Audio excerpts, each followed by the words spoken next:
I've hung this painting called Mother Nature vertically to show you right now, but it also hangs horizontally. It is an abstract, landscapey, more so abstract, of Mother Nature.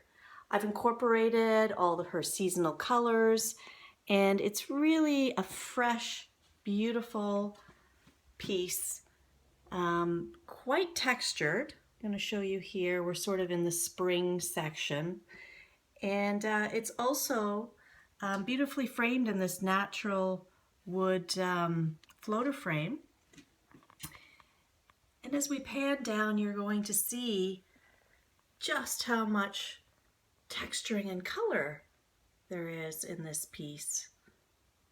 And here we're getting more into the autumn colors. And this is Mother Nature.